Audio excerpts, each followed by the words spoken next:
Baik, saya mulai. Assalamualaikum warahmatullahi wabarakatuh. Waalaikumsalam warahmatullahi wabarakatuh. Selamat siang, salam sejahtera untuk kita semua. Alhamdulillah, puji syukur kita panjatkan karena berkat rahmat-Nya. Kita masih bisa berkumpul untuk bersama-sama menimba ilmu. Meski harus dilaksanakan secara online, semoga kita tetap sehat selalu. Sebelum memulai acara, perkenalkan saya Anas Adillah selaku MC pada pagi hari ini. Untuk membacakan susunan acara, yang pertama pembukaan, doa, pemaparan materi sekaligus diskusi tanya jawab, dan yang terakhir penutup. Selanjutnya pembacaan doa yang akan saya pimpin. A'udzubillahi minasyaitonirrajim. Bismillahirrahmanirrahim. Hamdan syakirin, hamdan na'imin, hamdan yu'afi ni'amahu wa yukafi mazidah. Ya Rabbana lakal hamdu kama yang bagi lil jali wajikal karimi wa azimi sultanik. Ya Allah, ya Tuhan kami, segala puji untukmu, pemelihara alam semesta. Segala puji atas karunia dan kenikmatan yang Engkau limpahkan kepada kami. Segala puji atas keagungan-Mu, segala puji atas kemuliaan-Mu dan kekuasaan-Mu. Selanjutnya, memasuki acara inti, yaitu pemaparan materi sekaligus diskusi dan tanya jawab yang akan dipandu secara langsung oleh Saudari Tati. Kepada Saudari Tati, dipersilahkan. Terima kasih atas waktu yang diberikan. Kami dari kelompok 4, presentasi akan disampaikan selama 5 menit, dilanjut dengan tanya jawab 3 pertanyaan. Silakan untuk penyaji untuk dimulai dan harap audien untuk disimak. Assalamualaikum warahmatullahi wabarakatuh. Next, Mas Salim. Baik, di sini saya akan menyampaikan tentang impulsive buying. Di sini ada pengertian dari impulsive buying. Yang pertama, menurut Utami 2010, pembelian impulsif adalah pembelian yang terjadi ketika konsumen melihat produk atau merek tertentu, kemudian konsumen menjadi tertarik untuk mendapatkannya dan biasanya karena adanya rangsangan yang menarik dari toko tersebut. Lalu penelitian dari Rook pada tahun 1987, pembelian impulsif itu terjadi ketika konsumen memiliki motivasi kuat yang berubah menjadi keinginan untuk membeli suatu produk langsung. Dari 3 pengertian menurut para ahli tersebut bisa disimpulkan bahwa impulsive buying itu adalah pembelian yang dilakukan oleh seseorang secara tiba-tiba atau mendadak ketika melihat produk yang diminati atau diinginkan. Next, Mas Salim. Yang selanjutnya ada tipe-tipe impulsive buying. Pembelian tidak terencana dapat diklasifikasikan dalam 4 tipe, yaitu yang pertama ada pure impulsive buying, merupakan pembelian secara impulsif yang dilakukan karena adanya luapan emosi dari konsumen sehingga melakukan pembelian terhadap produk di luar kebiasaan pembeliannya. Yang kedua yaitu reminder impulsive buying, merupakan pembelian yang terjadi karena konsumen tiba-tiba teringat untuk melakukan pembelian produk tersebut. Yang ketiga yaitu suggestion impulsive buying, merupakan pembelian yang terjadi pada saat konsumen melihat produk, melihat tata cara pemakaian atau kegunaannya, dan memutuskan untuk melakukan pembelian.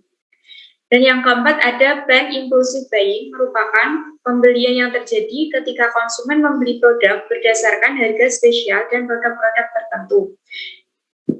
Next. Yang selanjutnya ada faktor-faktor yang mempengaruhi impulsive buying menurut Loudon dan Pita tahun 1993. Yang pertama ada produk dengan karakteristik harga murah dan kebutuhan kecil atau marginal, produk jangka pendek, ukuran kecil, dan toko yang mudah dijangkau. Yang kedua yaitu pemasaran dan marketing yang meliputi distribusi dalam jumlah banyak outlet yang self-service, iklan melalui media massa yang sangat suggestible dan terus-menerus, iklan di titik penjualan dan posisi display, dan lokasi toko yang menonjol. Yang ketiga, ada karakteristik konsumen seperti kepribadian, jenis kelamin, sosial demografi, atau karakteristik sosial ekonomi. Untuk yang selanjutnya akan disampaikan oleh Mas Salim. Pada kali ini saya akan membahas tentang aspek impulse buying. Yang menurut Harabadi pada 2003, terdapat beberapa aspek yang ada dalam sebuah perilaku impulse buying. Yaitu yang pertama adalah aspek kognitif, yang kedua adalah aspek afektif.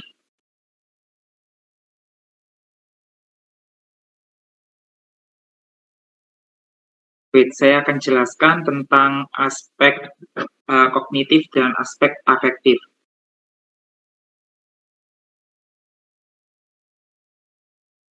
Aspek kognitif yaitu berkaitan dengan adanya kekurangan atau bahkan tidak adanya perencanaan dan pertimbangan dalam pembuatan keputusan dalam pembelian. Lalu yang kedua adalah aspek afektif, yaitu berkaitan dengan kesenangan dan ketertarikan untuk membeli, namun adanya dorongan untuk membeli, tapi sulit untuk meninggalkan barang yang akan dibeli, sehingga timbul penyesalan setelah membeli suatu barang. Berikut presentasi dari penyaji. Saya akan langsung kembalikan ke moderator. Terima kasih. Terima kasih presentasi dari kelompok 4. Apabila ada pertanyaan dari audien dipersilakan dengan menekan tombol raise hand. Ya, baik. Terima kasih atas waktunya. Saya ingin menanyakan mengenai sebagai pemasar, bagaimana kita memanfaatkan impulsive buying tersebut. Terima kasih. Kak, izin bertanya. Kalau pertanyaan kedua dari saya, boleh nggak ya? Oke, saya mau tanya ini, Kak. Apa dampak negatif dari impulsive buying tersebut? Baik, terima kasih untuk pertanyaan dari teman-teman. Pertanyaan akan dijawab oleh penyaji. Untuk penyaji, silakan untuk menjawab pertanyaan dari audien dipersilakan. Mungkin saya akan menjawab pertanyaan dari Mbak Linawati, yaitu bagaimana cara kita menghindari perilaku impulsif buying tersebut. Yang pertama yaitu yang bisa dilakukan dengan cara pastikan barang perlu dibeli atau tidak dalam 30 hari. Kedua yaitu membatasi akses e-commerce seperti Tokopedia, Shopee, maupun Lazada. Yang ketiga yaitu mengingat kembali tujuan keuangan kita, jika keuangan kurang ditahan dulu untuk pembelian tersebut. Yang keempat yaitu mempertimbangkan kembali fungsi dari barang yang akan kita beli. Sekian yang dapat saya jawab. Mungkin ada tambahan dari Mbak Linawati. Ya, sudah cukup jelas. Terima kasih atas jawabannya. Mungkin saya akan menjawab dari pertanyaan Mbak Tira tadi ya, yang apa dampak negatif dari impulsive buying. Nah, di sini dampak negatifnya itu hasrat belanja telah memanjakan rencana non-keuangan. Untuk dampak negatif dari impulsive buying sendiri, yang pertama ada pembengkakan dari pengeluaran.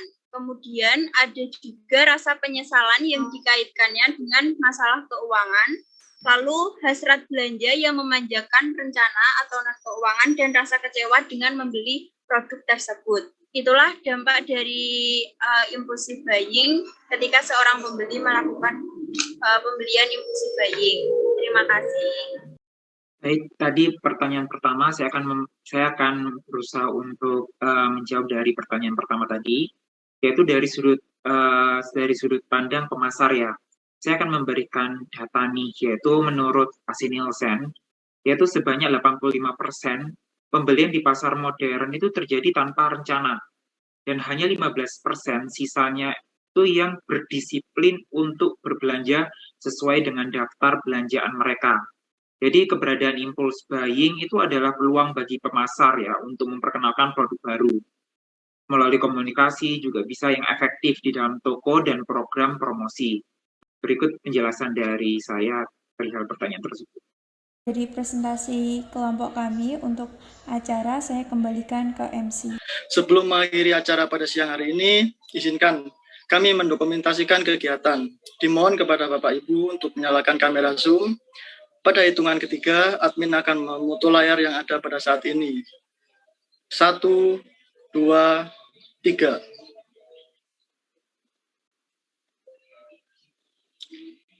Terima kasih.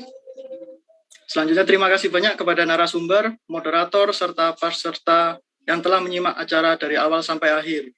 Saya mewakili panitia yang bertugas, menyampaikan mohon maaf atas salah kata dan perbuatan. Akhir kata, terima kasih dan wassalamualaikum warahmatullahi wabarakatuh. Waalaikumsalam warahmatullahi wabarakatuh.